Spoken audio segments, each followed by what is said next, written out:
इंदौर शहर के सराफा बाजार की फेमस साबूदाना की खिचड़ी का नाम तो आपने कई बार सुना होगा। बिल्कुल परफेक्ट रेसिपी आज मैं आपके साथ शेयर कर रही हूँ। ये जो खिचड़ी है थोड़ी अलग हटकर बनाई जाती है। आगे आप वीडियो में देखेंगे कि इसे कैसे बनाते हैं। और इस साबूदाना की खिचड़ी में जो मैजिक होता है ना, वो है ये मसाला। तो इसकी रेसिपी भी आपको देने वाली हूँ, यानी पूरी रेसिपी होने वाली है। तो आप इसे एक बार ज़रूर से ट्राई कर देखिए। मैं वर्षा भावसार रसोई घर में आप सभी का स्वागत है। तो चलिए फ्रेंड्स, इस मज़ेदार सी रेसिपी को बनाना शुरू करते हैं। लेकिन हर बार की तरह एक छोटी सी रिक्वेस्ट है, वीडियो पसंद आए तो एक लाइक ज़रूर से कीजिए। इसे बनाने के लिए मैंने यहाँ पर लिया है आधा कप साबूदाना। साबूदाने को एक बार अच्छे से साफ़ कर लीजिए। ये देखिए, जो साबूदाना है ना, मीडियम साइज़ वाला है। एक थोड़ा छोटा आता है और एक इससे भी बड़ा आता है। तो जो मीडियम साइज़ वाला साबूदाना होता है उसी का हमें यहाँ पर यूज़ करना है। साबूदाने को अच्छे से वॉश कर 2 से 3 घंटे के लिए भिगो कर रखेंगे। तो देखिए, साबूदाने को मैंने लगभग 3 से 4 घंटे के लिए भिगो कर रखा था।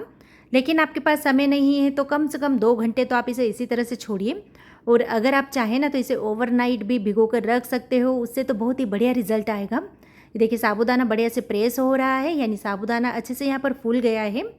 तो बस इसी तरह से हमें चाहिए। तो एक बढ़िया खिचड़ी बनाने के लिए साबूदाने का अच्छे से भीगा हुआ होना बहुत ही ज़रूरी है। चलिए, इसे डाल देंगे किसी स्टील के बर्तन में। आप देख सकते हो ना, एक एक दाना इसका बिखरा हुआ है। इसी के अंदर हम डालेंगे 2 उबले हुए आलू। आलू को उबालकर छिलका निकालकर छोटे टुकड़ों में कट कर लीजिए। अब एक बार इन दोनों चीज़ों को अच्छे से मिक्स करेंगे। तो देखिए, आलू की जो मात्रा है ना, आप अपनी इच्छा अनुसार कम या ज़्यादा कर सकते हो। मेरे पास तो छोटे साइज़ के आलू थे तो मैंने यहाँ पर 2 लिए हैं। अगर आप बड़ा ले रहे हो तो एक ही का यूज़ कीजिए। तो अब मैंने यहाँ पर तड़का पैन में एक बड़ा चम्मच तेल को अच्छे से गर्म कर लिया है। इसके अंदर डालेंगे 1 चम्मच जीरा। जीरा जैसे ही फ्राई होता है 2 हरी मिर्च डाल देंगे, बिल्कुल बारीक कटी हुई। और इसी के साथ 6 से 7 करी पत्ते डालेंगे। अब इन सारी चीज़ों को अच्छे से फ्राई कर लेंगे। जब सारी चीज़ें फ्राई हो जाती है तब इस तड़के को डाल देंगे आलू और साबूदाने में। एक बार इन सारी चीज़ों को अच्छे से मिक्स करेंगे। तो इस समय फ्रेंड्स, आपको थोड़ी सी वीडियो क्वालिटी डल लगेगी क्योंकि इस समय हमारी घर की लाइट गई हुई है। तो थोड़ा सा आप मैनेज कर लीजिए, थोड़ी देर में आ जाएगी। अब यहाँ पर देखिए, सारी चीज़ों को मैंने अच्छे से मिक्स कर लिया है। तो अब बारी है इसे स्टीम करने की, क्योंकि आज की जो खिचड़ी है हम भाप पर पकाकर बनाने वाले हैं। देखिए, कढ़ाई में मैंने थोड़ा सा पानी को गर्म कर लिया है। इसके अंदर हम एक स्टैंड रखेंगे और ये साबूदाना और आलू वाले मिश्रण को इसके अंदर रख देते हैं और इसे कवर कर देंगे। कवर कर हम इसे लो फ्लेम पर लगभग 10 से 12 मिनट के लिए अच्छे से पकने देते हैं। जब तक साबूदाना अच्छे से पक नहीं जाता तब तक आप इसे पकाइए। चलिए, एक तरफ हम इसके लिए मसाला बना लेते हैं। तो गैस चालू कर गैस पे एक पैन रखा है। इसके अंदर डाल देते हैं 1 बड़ा चम्मच जीरा। इसी के साथ डालेंगे 1 बड़ा चम्मच साबुत धनिया। 2 चम्मच में यहाँ पर डाल रही हूँ सौंफ। तो सौंफ यहाँ पर थोड़ी सी ज़्यादा डलेगी, इससे बहुत ही बढ़िया से टेस्ट आएगा खिचड़ी में। और इसी के साथ मैंने यहाँ पर ली है 10 से 12 लौंग और 12 से 15 इसमें जाएगी काली मिर्च। इसके साथ इसमें डालेंगे 2 छोटे छोटे टुकड़े दालचीनी के। मान के चलिए 1 इंच के आसपास से दालचीनी होगी। और इसी के साथ थोड़ा सा हम यहाँ पर सौंठ डालेंगे। सौंठ यानी जो सूखा अदरक होता है ना, उसी को सौंठ कहते हैं। तो ये भी मैंने थोड़े से ही 2 टुकड़े डाले हैं, इससे बहुत ही बढ़िया से टेस्ट आएगा। अब इन सारी चीज़ों को अच्छे से हमें यहाँ पर सेकना है जब तक इसमें से अच्छे से खुशबू नहीं आ जाती और आपको लगने नहीं लग जाता है कि जीरा वगैरह बढ़िया से डार्क कलर का हो गया है। और इसी के साथ लौंग वगैरह भी बढ़िया से सीख नहीं जाती।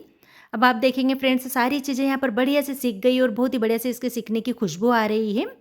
तो इसी के साथ हम इसमें डाल देंगे 4 से 5 लाल मिर्च। तो बस लाल मिर्च को भी कुछ देर के लिए चला लेंगे।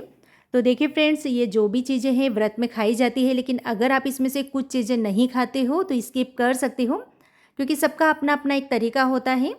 तो हम तो ये सारी चीज़ें व्रत में खाते हैं, इसलिए मैंने इन सभी का यूज़ किया है। और ये जो मसाला है इन सारी चीज़ों से ही बनाया जाता है। अब मैंने यहाँ पर डाले हैं थोड़े से करी पत्ते। तो करी पत्ते भी जो ये सारे मसाले हैं ना, अच्छे से गर्म है, तो इसी में करी पत्ते बढ़िया से क्रिस्पी हो जाएंगे। अगर आप बहुत ज़्यादा पहले डाल दोगे तो इनका कलर एकदम काला हो जाएगा। अब सारी चीज़ों को पूरी तरह से ठंडा कर लेंगे और जब सारी चीज़ें ठंडी हो जाएगी इसके बाद हम कोई भी एक ग्राइंडिंग जार लेंगे और जार में सारे मसाले डाल देंगे।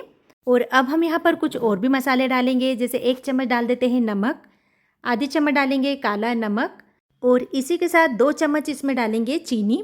और थोड़ा सा हम यहाँ पर डाल देंगे साइट्रिक एसिड। मान के चलिए 1/4 टीस्पून जो नींबू का सत होता है ना, तो ज़रूर से डालिए। इससे हमारी खिचड़ी में बहुत ही बढ़िया से खट्टा मीठा टेस्ट आता है।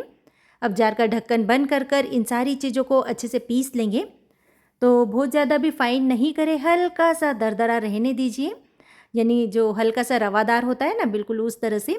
ये देखिए, ये मसाला बनकर बिल्कुल तैयार है। बहुत ही टेस्टी मसाला है। इस मसाले को आप स्टोर कर कर कई दिनों तक रख सकते हो। फ्रिज में रखिए, ख़राब नहीं होगा। और कोई भी आप फरियाली चीज़ बना रहे हो यानी व्रत की चीज़, तो उसमें आप इसका यूज़ कर सकते हो। तो ये जो मसाला है ना, खिचड़ी की जान होता है। इससे बहुत ही बढ़िया सा टेस्ट आता है हमारी साबूदाने की खिचड़ी में। तो चलिए इसे ढक्कन बंद कर कर मैं फ्रिज में रख देती हूँ। अब देखिए 12 मिनट का समय हो गया है। एक बार चेक कर लेते हैं। तो आप देखेंगे साबूदाना हमारा यहाँ पर बहुत ही बढ़िया से स्टीम हो गया है। एक बार आप इसे चम्मच से इस तरह से करके देखोगे ना, तो साबूदाना बिल्कुल आपको ट्रांसपेरेंट दिखेगा। ये देखिए, बिल्कुल पारदर्शी जब दिखने लगे तब समझ जाइए कि साबूदाना यहाँ पर बढ़िया से पक चुका है। तो गैस का फ्लेम ऑफ कर कर इसे बाहर निकाल लेंगे। और बाहर निकालने के बाद चम्मच से हम इसे थोड़ा सा ऊपर नीचे कर लेते हैं, क्योंकि साबूदाना जो है आपस में थोड़ा चिपक जाते हैं। लेकिन आप देखेंगे साबूदाना एकदम खिला खिला है, क्योंकि हमने यहाँ पर तड़का भी लगाया था ना। तो थोड़ा सा अगर तेल डाल देते हैं ना, तो साबूदाना जो है चिपकता नहीं है और बहुत ही बढ़िया से कुक होता है। तो चलिए अब बारी है साबूदाने की खिचड़ी बनाने की। तो बस जितना आपको ज़रूरत हो उतना आप यहाँ पर साबूदाना ले लीजिए। तो यहाँ तो मैं 2 प्लेट बना रही हूँ। अब इसके अंदर डाल देंगे आधा छोटा चम्मच नमक। तो जब आप साबूदाने को स्टीम करें ना, उसी समय नमक डाल दीजिए। मैं पहले डालना भूल गई थी, तो इसलिए इस समय डाल रही हूँ। और थोड़ा सा हम यहाँ पर डालेंगे रोस्ट की हुई मूंगफली, जिसे मैंने थोड़ा सा कूट कर यूज़ किया है। और थोड़े से यहाँ पर फ्राई किए हुए मूंगफली के दाने भी डाल रही हूँ, अगर आपके पास हो तो डाल दीजिए। और अब हम इसमें डालेंगे ये मैजिक मसाला यानी खिचड़ी वाला मसाला। थोड़ी सी डाल देते हैं धनिया पत्ती। और 1 चम्मच में यहाँ पर पीसी हुई चीनी भी डाल रही हूँ, क्योंकि जो खिचड़ी का टेस्ट है ना, मुझे थोड़ा सा मीठा पसंद आता है।